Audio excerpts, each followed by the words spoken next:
Bones tardes, buenas tardes. La veritat és que tornar d'alguna manera a recomenzar i fer coses a l'Ateneu una vegada que ha passat l'estiu i a més aquests dies que ha plogut i tal i que ja fa més ganes, no? Tornar a venir cap aquí pues és un plaer poder estar tornant una altra vegada a estar aquí en aquest atril i fer una petita introducció a un d'aquests actes. La Patricia Almarcegui, bueno, ya eres de la casa. Absolutamente. Absolutamente. Gracias. Es un placer que siempre elijas que sea este lugar donde presentar los libros. Yo tuve el disgusto de tenerte que presentar y ponerme enferma, ¿te acuerdas? Que no se tuvo que leer, pero te presenté en Ciudadela. Sí, y agradecida. Que no se pudo hacer y ya está. Patricia Almarcegui, presentarla, no hay que presentarla, porque además ya la presentará con quien viene también acompañado, ¿no? Con José Massanes. Pero es muy bonito el ver que estás trabajando siempre, que siempre estás sacando novedades, y en este caso, Las vidas que no viví, no lo he leído, ya lo leeré, siempre es un placer leerte, i sobretot és un placer que estiguin vostès aquí de nou, que tornem a retomar activitats. Ja veuen que la setmana que ve ja tenim una conferència de món talaiòtic. Bueno, i jo crec que, com és el primer dia que fem, un aplaudiment per la Menorca talaiòtica i la declaració de Patrimoni Mundial. Que és un premi per Menorca i que en Cipriano Marín m'ha cridat ara, que era el que va coordinar, i diu, no se ha dicho, pero allí dijeron, i crec que és molt guapo, que a la reunió de Riad, que era dels 2 o 3 millors expedients i que eren expedientes para seguirlo como modelo, a lo cual això, els menorquins mos tenim que ser molt orgullosos. Y perdona, pero es que tenía que decirlo. No, absolutamente. Patricia, cuando quieras, José Massanes, cuando quieras, un placer teneros aquí. Gracias. Muchas gracias. Muy buenas tardes. Muchas gracias por venir hoy aquí a la presentación de Las vidas que no viví. Antes que nada quisiera dar las gracias al Ateneo por facilitarnos este espacio. Además, en estos momentos se está retransmitiendo en directo para todo el mundo. O sea que, como decía antes, si nos quieren escuchar en Nueva Zelanda y saben español, pues van a poder hacerlo. Dar las gracias a Candaya por hacer posible que hoy podamos estar aquí en la presentación de este libro y también a la librería Espai 14 por traer los libros y que estos estén aquí presentes, ¿no? Y bueno, y muchas gracias, Patricia, por confiar en mí para hacer esta presentación de este libro, que es una pequeña joya literaria y una declaración de amor a la isla de Menorca. La presentación, hemos pensado que yo haría una pequeña introducción al libro y luego con posterioridad iniciaríamos una conversación para profundizar un poco más en los distintos aspectos que tiene esta novela y luego pues habría un turno de preguntas para responder pues a aquellas dudas o aquellas cuestiones que creáis de interés. Pero antes de empezar, le cedo la palabra a Patricia para que pueda dirigirse a vosotros.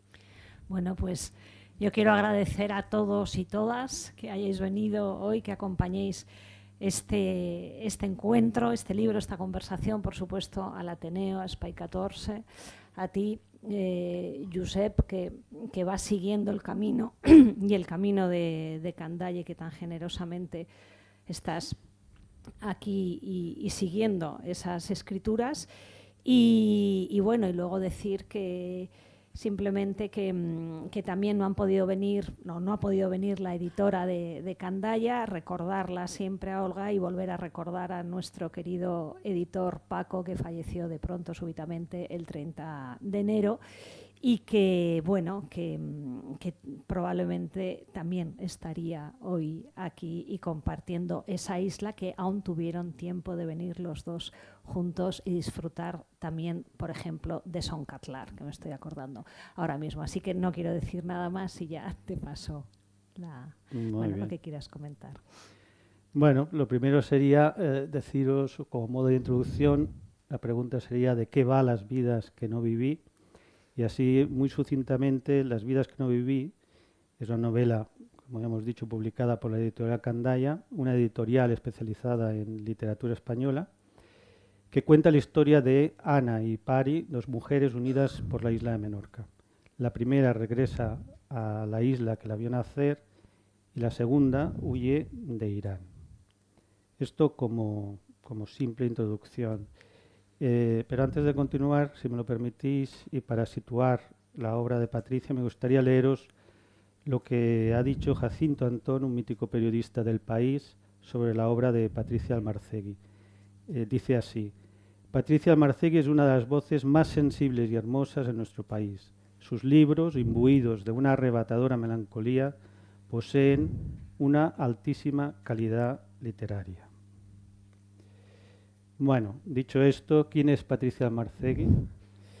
Bueno, Patricia Almarcegui es escritora y profesora de literatura comparada. Nació en Zaragoza y desde hace unos años pues, ha decidido establecer su residencia en Ciudadela. Ha publicado numerosos ensayos y libros de viajes, entre los que destacan los dedicados a Irán y Japón, así como 3 novelas. Y es colaboradora del diario.es y los suplementos culturales de ABC, La Vanguardia y El País. De su biografía me gustaría destacar un hecho, y es que Patricia fue bailarina profesional. Formó parte de la compañía Il Balletto di Roma y diréis, ¿y por qué digo esto si no tiene nada que ver con la literatura? Pues no estoy de acuerdo. Sí creo que tiene mucho que ver con la literatura en general y con la literatura que practica Patricia Almarcegui. El ballet es una disciplina terriblemente dura y exigente y en ese sentido es una excelente preparación para enfrentarse al mundo de la literatura. Y por otra parte, la práctica de la danza exige tener un control absoluto del cuerpo y del espacio, algo que sin duda alguna permite a Patricia saberse colocar como autora en la narración y crear unas atmósferas vívidas y claras.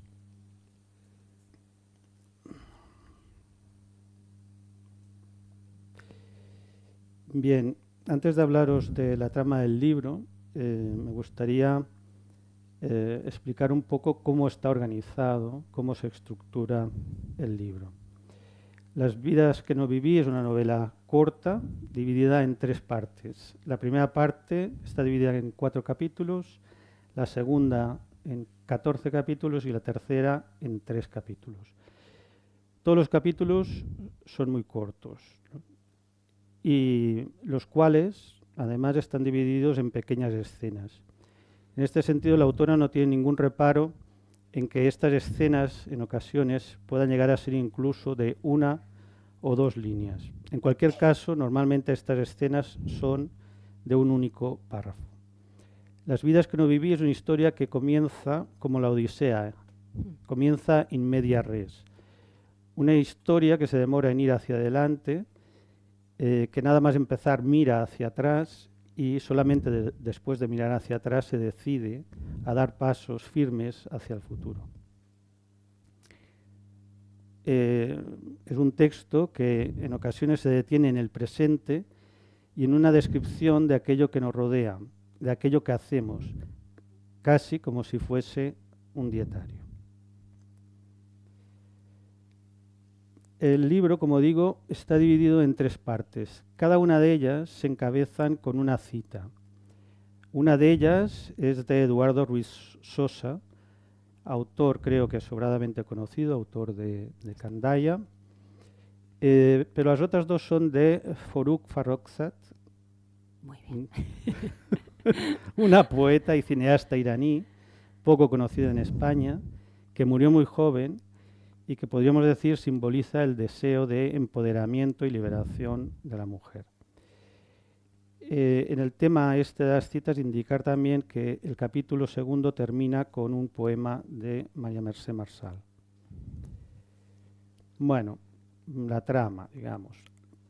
El libro se inicia con un hecho histórico, como es el hundimiento del General Chanzy, el naufragio más importante que haya ocurrido en la costa de Menorca, y que constituye un elemento alegórico en relación al pasado de estas mujeres que protagonizan Las vidas que no viví. El inicio del libro está entre el ensayo, la novela, la poesía y la crónica histórica, estableciendo por tanto una declaración de que estamos ante un libro híbrido.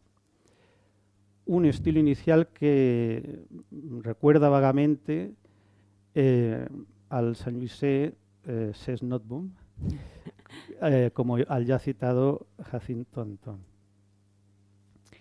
En el capítulo 2 aparece Ana, una de las protagonistas del libro y una de las narradoras, una mujer que se encuentra en una situación desesperada, no digo el motivo, que vuelve a casa, una mujer que la encontramos contemplando las playas y el mar del norte de Menorca.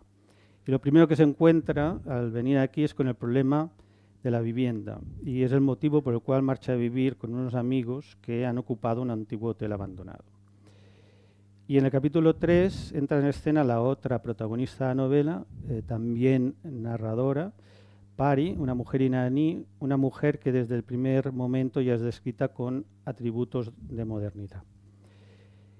Con este tercer capítulo y esta fragmentación de la historia, pues me permito otra similitud literaria, está con un libro de John Berger que se llama De A para X. Bueno, tengo algunas notas más sobre el argumento, pero no voy a seguir por aquí porque esta clase de secretos que esconde el libro no pueden ser revelados, que luego los lectores se enfadan. ¿Quién nos cuenta la historia? Bueno, en la novela hay 3 narradores que narran hechos situados en el pasado. Uno de los narradores lo es en tercera persona y los otros 2 son 2 primeras personas que se corresponden, como antes ya había dicho, a Ana y Pari. Unas primeras personas que van dando saltos en el tiempo hacia adelante y hacia atrás. Y en general los diálogos están integrados dentro de la narración. Las vidas que no viví es una novela de una gran sensibilidad, una sensibilidad que se percibe en los pequeños detalles, como por ejemplo cuando la narradora dice: ese sábado mamá me despertó con la luna aún brillando en el cielo y me llevó en brazos a ver el mar y las rocas. Una novela de atmósferas, de emociones, reflexiva, como cuando la narradora pregunta: ¿qué pasa cuando se termina lo que más se desea? Una novela poética y a veces nostálgica. Así la narradora nos dice: echo de menos remover la tierra con los dedos. Como hace Ses Noteboom en Lluvia Roja, Patricia Almarcegui introduce en la narración algunas palabras en menorquín. Existe en la novela una mezcla sabia entre el relato de ficción y el relato de lo real, que volvemos con las comparaciones, a mí me recuerda un poco a la escritura de Laurent Vinet. En definitiva, una escritura poética y delicada, sobre todo conceptualmente, que se apoya en un lenguaje preciso y delicado. En cualquier caso, la novela, por el tono y la temática, es una novela rigurosamente contemporánea. Una novela que es un canto de amor a la isla de Menorca, a la cultura iraní, a 2 mundos que han marcado la vida de la autora, Irán y Menorca. Una novela que trata sobre qué significa ser un extranjero, o sea, un distinto en una comunidad. Un libro que, más que fragmentario, es calidoscópico, es decir, está compuesto por multitud de historias, aunque las 2 principales sean las de las 2 narradoras. 2 mujeres que representan 2 civilizaciones que se encuentran y que, en la medida en que toman decisiones, también pierden opciones, vidas que no vivirán. En conclusión, Las vidas que no viví es una novela bella y delicada como la flor de azafrán. Bueno, hasta aquí la introducción. Entonces empezamos con la primera pregunta. Muy bonito, muchas gracias. La lectura que has hecho, muchas gracias, Josep.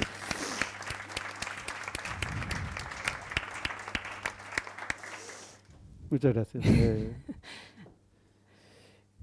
Muy contento de que te haya gustado mi lectura de las vidas que no viví. Bueno, empezamos por el principio. ¿Por qué motivo elegiste este título, Las vidas que no viví? Sí. Bueno, las vidas que no viví es ya como un sintagma, ¿no? Como una frase muy subjetiva, muy poética, ¿no? Y ya te hace un poco volar, quizás.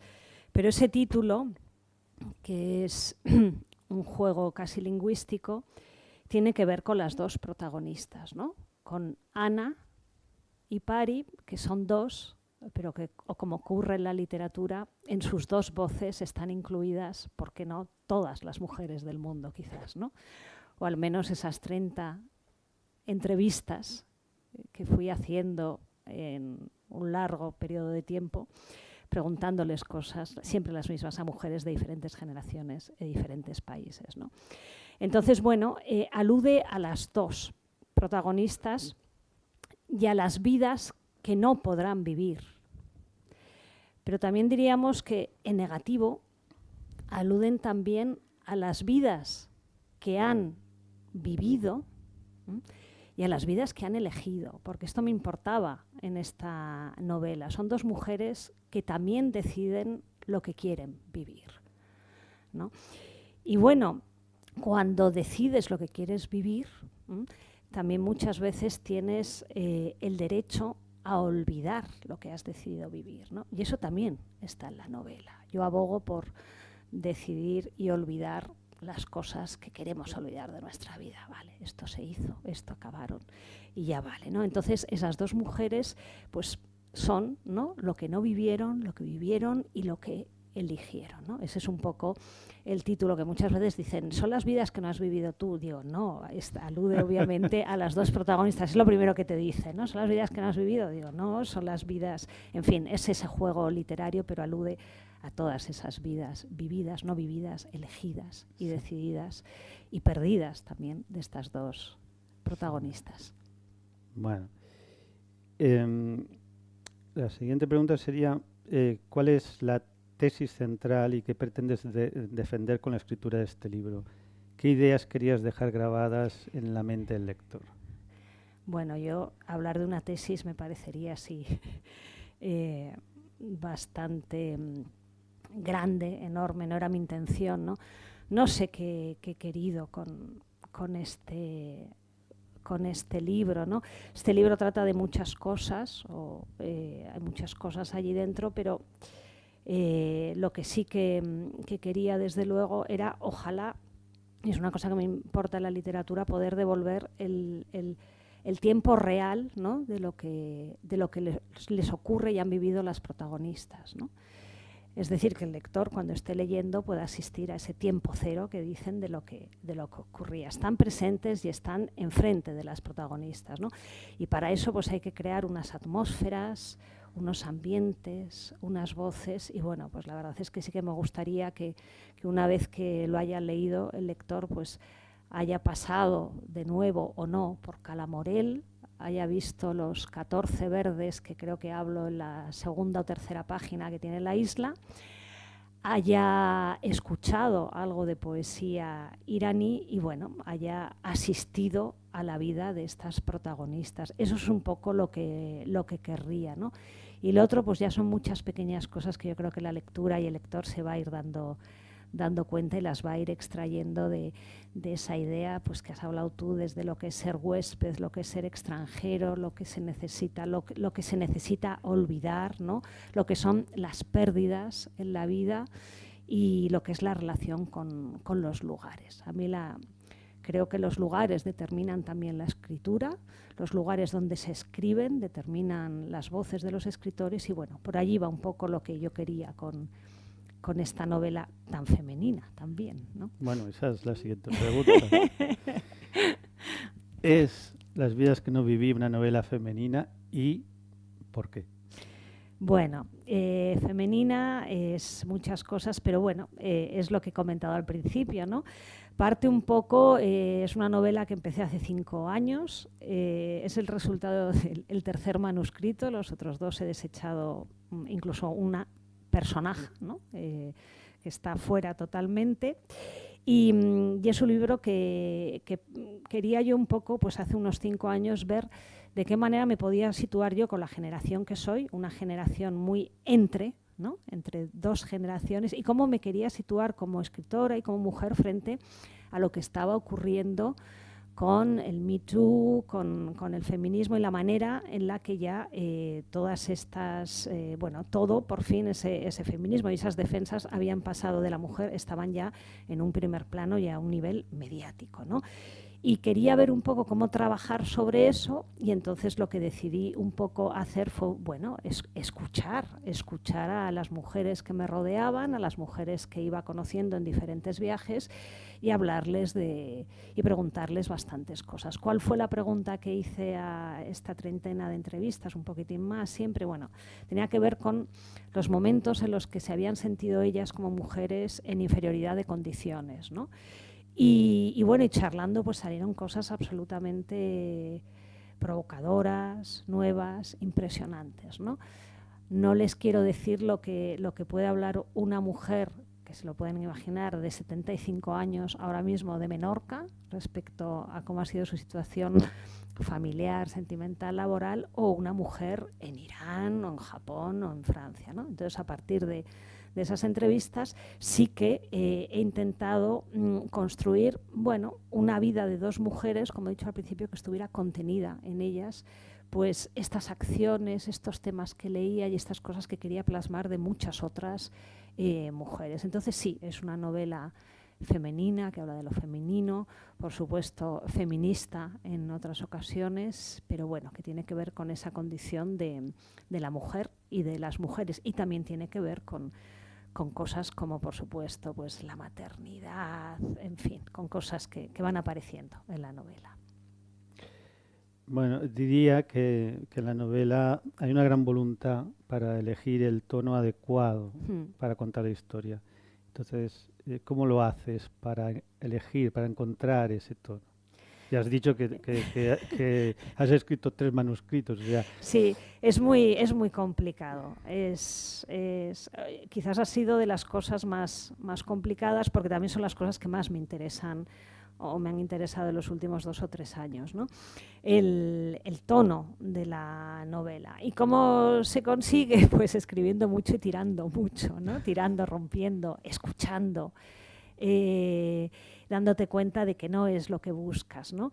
Y también pues quizás contando cosas negativas, o diríamos no muy positivas, ¿no? Porque es verdad que hay palabras, que hay situaciones, que hay acontecimientos que tiran diríamos, de esa voz, de ese tono, ¿no? Pero yo creo que ahí sí que ha estado el trabajo, y cuando por fin lo veía, por fin lo conseguía, intentar recuperarlo, ¿no? Pero ha sido un trabajo de soledad, como sabes y saben que es lo de la escritura, y de escuchar y escuchar muchísimo el texto.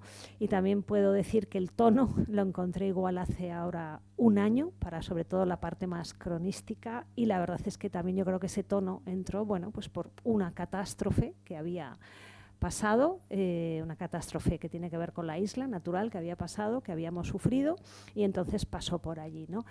Pero yo cada vez más creo que la literatura tiene que ver con lo que se escucha, lo que escuchamos, y claro, con lo que se escucha es cómo se construye una voz, ¿no? Y esas 2 voces me interesaba mucho construirlas y que fueran diferentes entre ellas. Bueno, antes has comentado el tema de que un libro que está en una estantería que pone ficción o novela, pues los lectores siempre hay esa confusión entre autor, narrador. Sí. Entonces, la pregunta que ahora te voy a hacer es un poco una broma, ¿eh? O sea, no es que me hizo gracia la pregunta mientras leía el libro, ¿no? En el principio del libro, una de las narradoras cuenta que no le trajeron la bicicleta que pidió por Reyes. Entonces la pregunta es, ¿cuál es el regalo que no trajeron los Reyes a Patricia? Sí, esa protagonista, claro, en el contexto no le trajeron la bicicleta que quería, ¿no? Le trajeron una muñeca. Ya se pueden un poco imaginar por dónde va el tema, ¿no? ¿Qué no me trajeron? Bueno, me trajeron muchas cosas, en eso tuve suerte, ¿no? Pero que no me trajeron. En fin, pues algo que pedí, no sé qué edad tendría, pero yo pedí un grifo a los Reyes Magos, pedí un grifo con agua. Saben ustedes aquello de que con agua no se puede jugar, ¿no? Bueno, pues yo pedí un grifo con agua y claro, no me lo trajeron. Pero en eso no me puedo quejar, que los Reyes se portaron. Ya sabemos que son los padres y sí, en bastantes cosas se portaron. Se lo pusiste complicado, ¿eh? El grifo con agua. Igual por eso estoy aquí en Menorca. Era muy simbólico, ¿eh? El tema del agua siempre ha sido importante. No digo por grifo con agua, sino porque haya agua, que obviamente en Zaragoza el agua era de otra manera, ¿no? Pero siempre huimos hacia el Mediterráneo, los de Zaragoza. Antes he leído una frase del libro y me gustaría hacerte... La frase es enunciativa y me gustaría trasladarla en pregunta cuando la narradora dice... o sea, ¿qué es lo que hace uno cuando ha conseguido aquello que más desea? Sí, eso está en el libro, efectivamente, ¿no? Por eso Pari parece que viene a Menorca, ¿no? ¿Qué hace uno cuando ha hecho lo que, bueno, cuando se han cumplido sus deseos? Pues compartirlo, ¿no? O sea, cuando tus deseos se han hecho realidad, yo creo que lo que se desea es compartirlo con alguien, con ustedes, con alguien, ellos, ellas, y compartirlo. Pero bueno, sí, tiene que ver mucho también con esos deseos que cumplen ellas y cuando se han cumplido, a dónde van para continuar generando deseos y poder compartir sus deseos. Las dos, Ana y Pari, quieren compartir sus deseos. Bueno, una de las narradoras dice que cuando eran pequeña que no sabían leer, ¿no? Pero sin embargo conocían muchos poemas. Esto de algún modo sería como bueno, la pregunta sería, ¿es esto de algún modo un vestigio, una cultura que ha conservado la oralidad como elemento central, como ocurría en la antigua Grecia y que sin embargo nosotros pues parece que hemos ido perdiendo? Sí. O sea, es propio de la cultura iraní y persa. Sí, porque la protagonista que lo dice es la protagonista persa, ¿no? Pari. Sí, en Irán se ha conservado ese amor infinito a la poesía, ¿no? Incluso más que a la oralidad, teniendo en cuenta que la poesía con lo que tiene que ver sobre todo es con la memoria, ¿no? Y con el ritmo y la música. Irán también es un país que ama la música y ama la poesía, ¿no? Y bueno, y ellos viven constantemente en esa poesía. Y hacer poesía, contarla, es también crear imágenes, ¿no? Y a ellos creo que sí que la cultura iraní es una cultura muy, muy, muy visual, ¿no? Vive la memoria, vive la música, vive la poesía, pero es sobre todo muy visual. Y las poesías se construyen con imágenes. Y este libro, ya que estamos, está construido con muchísimas imágenes. Me gusta la escritura en imágenes y con imágenes porque creo que se pueden transmitir así muchas percepciones y muchas sensaciones. En el libro hablas de la tierra y de que la lluvia hace que la arcilla sea más roja. Y es inevitable pensar en el libro de Sis Notboom, Lluvia Roja, en que el escritor neerlandés cuenta su experiencia como veraneante en la isla por más de 50 años. Al igual que Sis, diría que con más profusión que él incorporas al texto bastantes palabras en menorquín, en catalán, como un elemento más del paisaje a describir.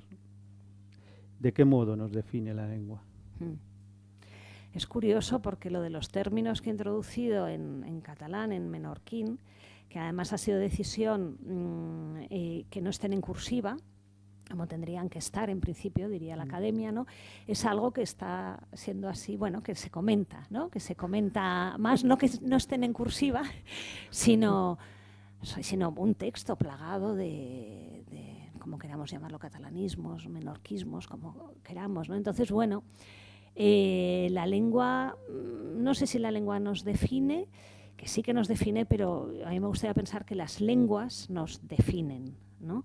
Entonces yo creo en que en el conocimiento de diferentes lenguas de muchas lenguas, de impregnar los textos de lenguas diferentes, de utilizar lenguas y palabras de otros idiomas, y sí que creo que nos definen, pero sobre todo cuantas más sepamos hablar y más podamos escuchar. Vuelvo de nuevo al oído, ¿no? A veces pensamos en la lengua como una capacidad de acceder al conocimiento, a los escritores, a la información, a las personas, ¿no? Pero claro, si aprendemos otras lenguas y sabemos otras lenguas, y hoy eso está a la orden del día, ¿no? Quiero decir que estamos totalmente bombardeados y vamos introduciendo muchas cosas en nuestra lengua. Si nosotros aprendemos otras lenguas, lo que vamos a hacer es crear otro oído, ¿no? Y entonces el oído se amplía más y escuchamos mejor y escuchamos más porque sabemos otros sonidos.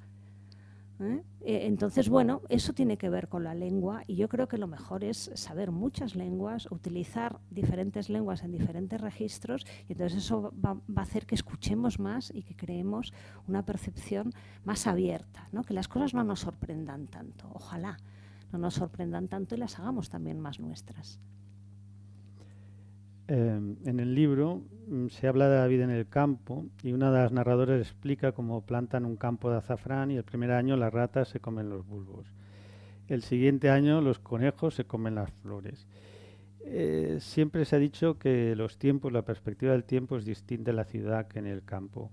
Vivir en el campo, por tanto, es saber sobreponerse a los inconvenientes, a los problemas, teniendo en cuenta una visión más amplia del tiempo, teniendo la mirada más larga, o sea, no estar siempre con la urgencia.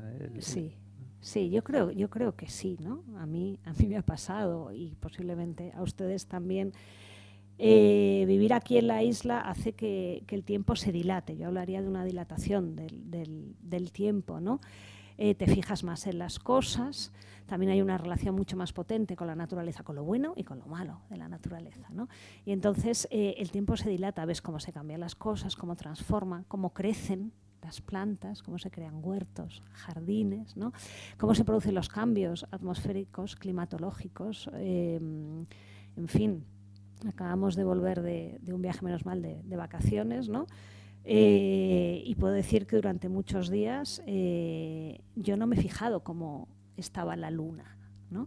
Aquí te fijas cómo está la luna casi todos los días, ¿no? Aquí miras el tiempo. Entonces eso hace que el tiempo esté más dilatado, ¿eh? Entonces esa es sobre todo yo creo que la mirada cambia y se ha transformado, o al menos la mía, aquí como narradora y también como persona que vive en la isla.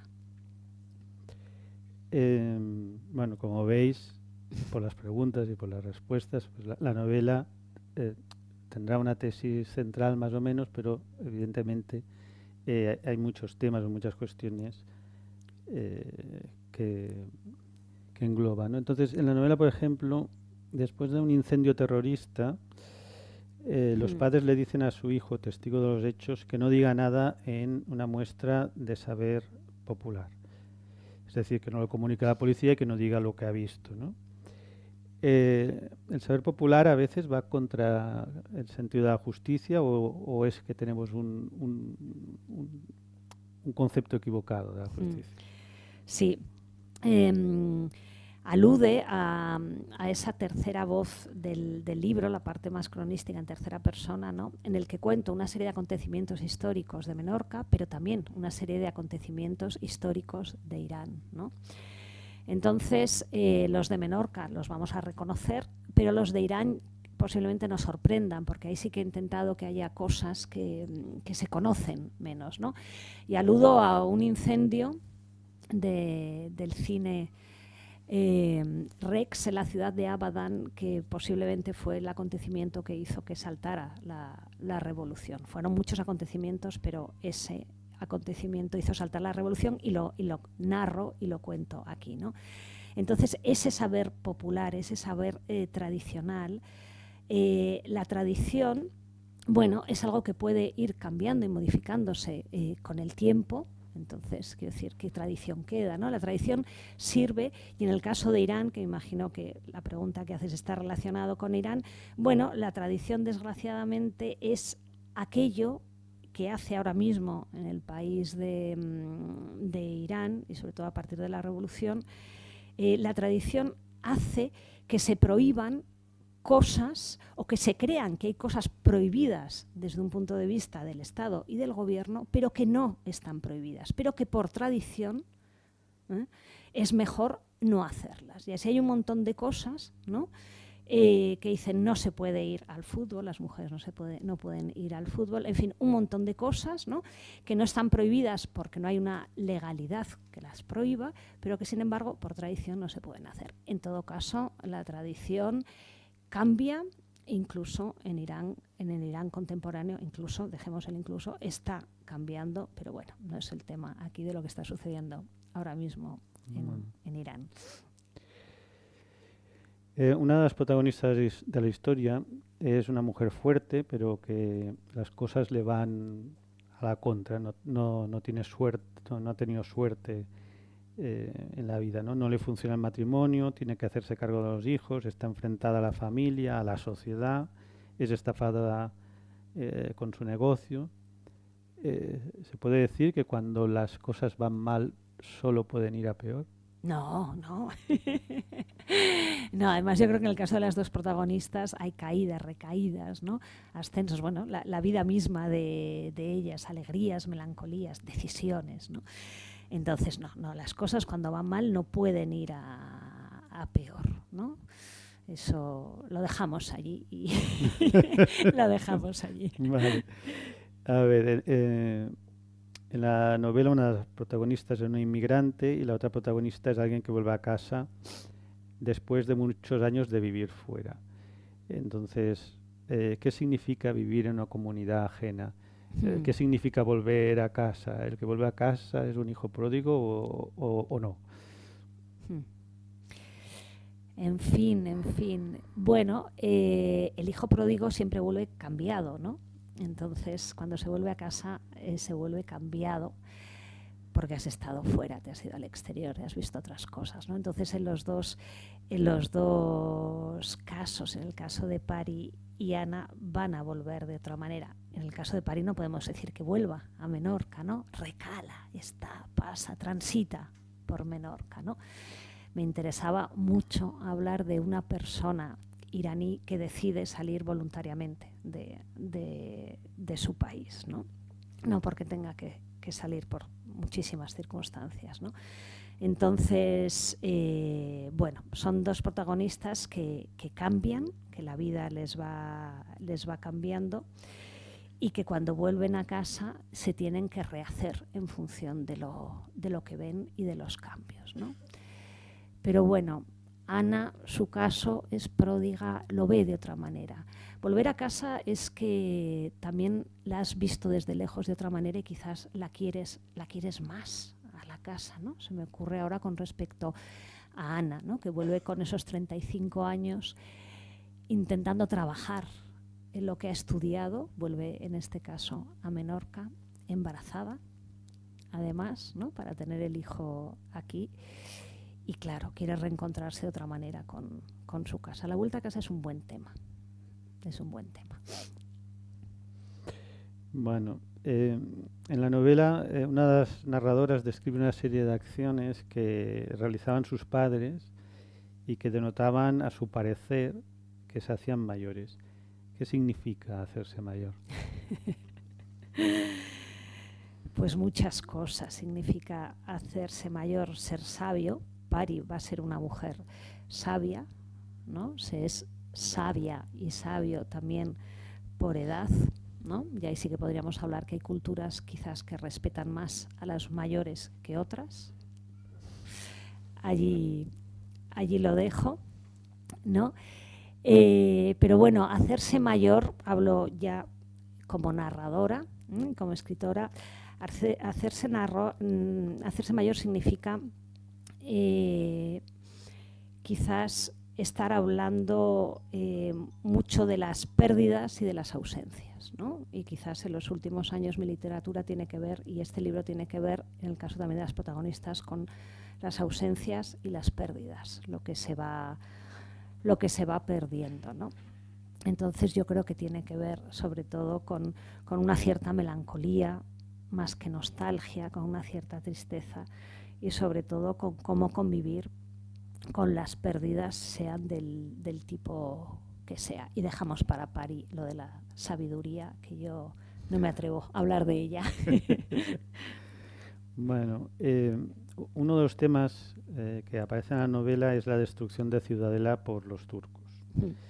Buena parte de la historia de España es una historia de reconquista a los musulmanes, lo cual quizá explicaría la animadversión latente que existe en nuestra sociedad hacia este colectivo, lo cual contrasta con la actitud paternalista que se tiene respecto a los países de habla hispana. Una de las protagonistas, como hemos dicho, es persa, la otra menorquina. Es un intento de unir ambos mundos. ¿Cómo explicarías estos hechos? Bueno, son dos hechos, las dos protagonistas, y bueno, lo que me comentas de ese paternalismo, ¿no? Y ese imperialismo, en fin, se trata a los otros, a las otras. Esta novela habla mucho también de ese tránsito de los iraníes por Menorca, ¿no? y por las Baleares, y es verdad que se trata en muchos casos de una manera con cierto imperialismo y con cierta superioridad, ¿no? Y hablo ahora ya en términos generales, ¿no? Entonces, el paternalismo que tú hablas, que con respecto a la manera en la que se trata en la Latinoamérica, ¿no? En Hispanoamérica, es un paternalismo que también es imperialismo. El problema es pensar, ¿no? que se está por encima de los demás y tratar a los otros de una manera inferior. Entonces, bueno, en esta novela está ese tránsito, esas migraciones, ¿no? Y bueno, no creo que se traten, que entre ellos se trate de una manera inferior a los otros, pero sí que habla efectivamente de cómo se trata a las otras culturas. El libro termina diciendo: una isla así, tan pulida, con fósiles marinos incrustados en las fachadas, con piedras areniscas que absorben y expulsan los colores, con la misma luz sobrecogedora desde hace 5 siglos, pero indefendible. ¿Hay esperanza para la isla de Menorca? Sí, sí que hay esperanza para la isla de Menorca, y quizás este libro sea ese canto a la isla de Menorca, bueno, y a otras muchas cosas, ¿no? Pero sea ese amor por Menorca. Algunas veces me preguntan, ¿no vas a escribir un libro de viajes sobre Menorca? Bueno, pues esto es, quizás esto es. Yo me he quedado, podríamos decir, seca ya para hablar de Menorca en muchos años, ¿no? Porque me ha costado muchísimo. Entonces, este libro, yo creo, y eso dicen, está lleno de amor hacia Menorca, y algunas de las cosas que denuncia bajo estas protagonistas, como esa gentrificación de alto poder adquisitivo, esa carencia de vivienda, esa crisis climática, bueno, son cosas que en ello estamos, en eso se está, y que desde luego pues se trabaja, se estudia, hay unos cuestionamientos y se saldrá adelante. Y desde luego este libro, me voy dando cuenta y me van diciendo, es un amor y una manera para que Menorca, para defender, igual no hace falta ni defenderla, ¿no? Bueno, no sé qué ocurre, perdón, con esto, pero igual no hace falta ni defenderla, ¿no? O sea que ahí está el libro como defensa de Menorca. Muy bien. Bueno, muchísimas gracias, Patricia. Creo que sus respuestas han sido muy interesantes para entender mejor el libro y dan justo valor de la belleza que encarna este libro. Un libro que tiene muchos detalles, es un libro para releer. La literatura ha de ser releída, si no, quizá que no la escribamos, ¿no?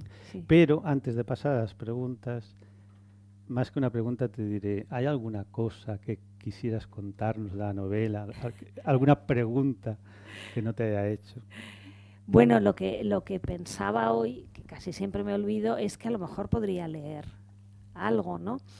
Porque así es lo que están haciendo en algunos programas. Hay una voz en la radio, en las entrevistas, hay actrices que leen y digo, qué buena idea, ¿no? Entonces, no sé qué leer. No te lo he preguntado antes, que me lo propusieras tú a lo mejor qué trozo leer, ¿no?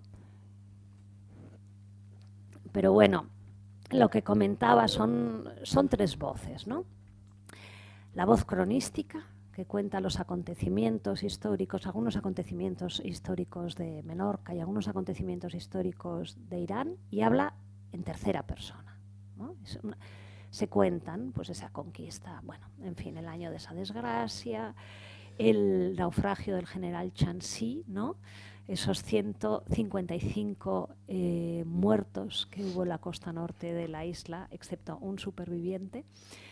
Hablo también de eso, de quizás de Soncatlar y el codo púnico. Me permito hablar de una serie de cosas porque creo que esa voz cronística de lo que está hablando en realidad es de que hay acontecimientos históricos que están fuera de nuestras dimensiones y que están generando y creando nuestro futuro, ¿no? Pero que nosotros no hemos tenido nada que ver con ellos y sin embargo estamos sometidos a esos acontecimientos. Entonces está esa voz que va hablando, también habla de un diluvio, de una catástrofe natural, ¿no? Y luego están estas 2 mujeres grandísimas, mujeres, que ya lo he dicho que somos todas, ¿no? Y todos también, y estas 2 mujeres que hablan en primera persona. Y la primera persona siempre es muy complicada hablar en primera persona. De hecho, se suele decir que no se escriba en primera persona y sobre todo en ficción. Se aconseja que no se escriba en primera persona. Las 2 hablan aquí en primera persona. Y hablan en primera persona porque las 2 lo he escrito como si estuvieran conversando entre ellas. Se han encontrado en Menorca, han coincidido en Menorca y están conversando entre ellas y contándose de manera desordenada la vida que han tenido en Irán y la vida que han tenido en Barcelona y en Menorca, ¿no? O sea que así están esas 3. Ya que me has preguntado, a mí especialmente, pero quizás una visión muy masculina, me gustan algunas partes crónicas, pero creo que más adecuado sería escuchar la voz de las mujeres. Hay la parte, cuando habla genial. de la parte paisajística, que está muy bien, pero quizá sería más interesante escuchar a Pari cuando viene su hijo o algún trozo. Bueno. Vale. Sí, eso es. A ver si lo encuentro. Había seleccionado otra cosita seleccionado antes otro, de venir, pero sí, cuando llega... ¿Has preguntado? Claro que sí, Josep, claro que sí. Y muchísimas gracias. A ver qué encuentro. Estaba pensando el otro día también en Zaragoza, los 2 fragmentos. Cuando llega, yo creo que está al principio, tú la vas a recordar mejor que yo, ¿eh? No, más hacia de la mitad hacia adelante. Fíjate. Es que es lo que pasa que no me gusta nada, no suelo leer durante mucho tiempo. Los escritores escribimos un libro, pero luego escribimos otro, entonces claro, recordar el libro que has escrito hace pues bastante tiempo, cuando estás con la cabeza en otro, es más complicado de lo que parece. Perdón, estoy aquí buscando ese trozo. Bueno, pues alguno que tenga subrayado ya. Bueno, si luego ya lo encontrarán, ya les hemos Bueno, sí, dado la esto pista. que ponía. Bueno, Ana ha llegado, es la protagonista de 35 años, está en Cala Morel. Y creo que de hecho es la primera vez que irrumpe al comienzo en el libro, que oímos su voz, ¿no? Irrumpe así. Me gustaría que se despertara y notar alguna patada suya. Así vería conmigo Cala Morel y le contaría que yo soy otra, por haber vuelto a casa, por tenerla en la barriga, porque me siento débil y vulnerable y cuando lo eres te quieren y te cuidan más. En octubre el viento norte todavía llega tibio y sopla de frente. Estar al sol es como si te pasara la mano por la piel alguien lejano que habías olvidado. Estoy tumbada boca arriba con la barriga al aire y le doy friegas muy suaves. Los codolás se clavan en la espalda.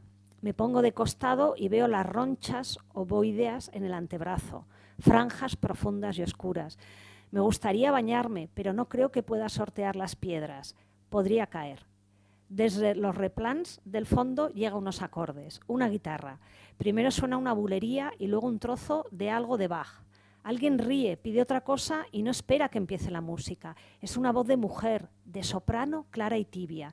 Mientras yo le doy friegas muy suave a la piel de mi barriga y a través de ella a mi hija. Nombrarla así, por primera vez. No en té, casi de platges. Sol té penyals altíssims, tota ella és pedra viva, tota ella és de granit, de tant com l'han batuda los temporals fortíssims. Ya no li queda arena per a formar-se un llit. El viento cambia y se hace más fuerte. Una racha fría me salpica y me restriego la sal de los ojos con los puños.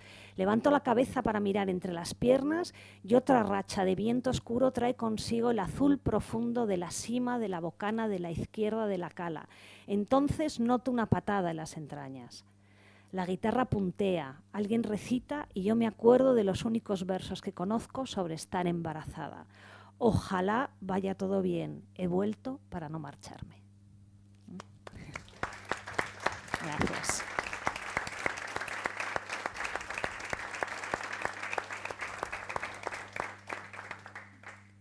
Bueno, si ahora desean hacer alguna pregunta o deseáis hacer alguna pregunta sobre el libro, Mientras busco. Van a buscar el micrófono. Me han dicho, yo sé que hay gente que lo ha leído y que está por aquí, pero bueno, hay alguna de las mujeres también que yo he entrevistado. Es que estáis por todos los sitios, las mujeres que les he entrevistado. Dime, Bueno, Margarida. Yo no lo he leído, pero Claro. me apetece leerlo porque yo he vuelto a la isla, pero no a trabajar, a jubilarme, que no es lo mismo. Qué bonito. Pero te voy a hacer una pregunta. Bueno, yo siempre pienso, cada isla es muy isla. Yo voy a islas y cada isla tiene mucha personalidad. Es una realidad. Es el efecto de insularidad, ¿no? En el buen sentido de la palabra, no en el malo, de insularidad. Sí. Pero yo siempre digo que en el caso de Menorca, no es que tú eliges a Menorca, Menorca te elige a ti. Muy bonito. ¿Qué piensas de eso? Pues podría ser, podría ser. Volvemos, y es un tema interesante, al de los lugares, ¿no? Es decir, ¿qué provoca, qué genera un lugar? Los lugares generan experiencias, sensaciones. Entonces, bueno, yo aquí Calapregonda sale un par de veces por muchos motivos. También por las casas que se construyen y se venden en Calapregonda y los jardines que se llegan o no a hacer en Calapregonda en plena crisis climática. Y bueno, en Calapregonda yo podría decir pues que he sentido cosas de, no sé si que me haya elegido ese lugar, ¿no? Pero sí de que quizás yo ya había estado antes en ese lugar, ¿no? Pero bueno, esto tiene que ver, yo creo que con la naturaleza que tiene, cuando digo naturaleza hablo de clima, hablo de tierra, ¿no? Que tiene Menorca es muy impresionante, muy bestia, ¿no? Y yo creo que hablo ya como escritora, ¿no? Que las personas que nos dedicamos también a un tema más intelectual, cuanto más cerca estamos de la tierra, más podemos contrarrestar esa parte intelectual, ¿no? Entonces, bueno, podría ser que me hubiera elegido, ya me gustaría, por cierto, que me hubiera elegido Menorca a mí, ¿no? Pero bueno, es verdad que es un lugar de una enorme potencia y lo dejo ahí, pero sí, ojalá me hubiera elegido a mí, Menorca. Y gracias. Sí. ¿Por qué eligió una mujer iraní y no una sueca? Sí. Sí, buenas tardes.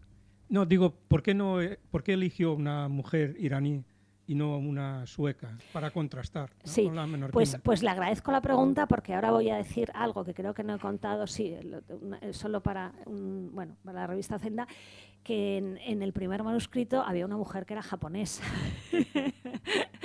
Pero bueno, también tengo que decir que la decisión de que transcurriera en Menorca es una decisión de hace aproximadamente año y medio. Y yo creo que ha sido una decisión importante. O sea, Menorca no iba a estar, ¿no? El tema de Irán. Bueno, Menorca e Irán son, diríamos, los dos espacios, los dos lugares en los que yo me he movido y pertenecen mis experiencias, mi educación emocional y mis emociones están ligadas en los últimos 10 años a Menorca y a Irán. Y por eso elegí esas dos mujeres, ¿no? Por eso que le digo ligado a los espacios. Pero gracias por la pregunta. Igual la próxima es sueca. O polaca, que acabamos de volver de Polonia. Es broma.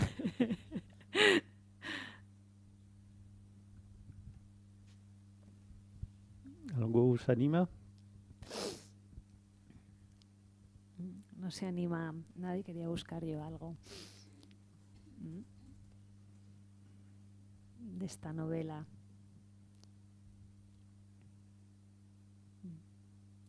Hay muchos colores, ¿verdad, Josep, en la novela? Muchas imágenes. Los 14 verdes. Los 14 verdes, no son 14, sí, pero los verdes diferentes de la isla de Menorca, ¿no? Vale, Muy bien, pues ya está. Damos por concluido el acto. Muchísimas gracias por vuestra atención y esperamos vernos pronto. Gracias. Muchísimas gracias a todos y a todas. Gracias.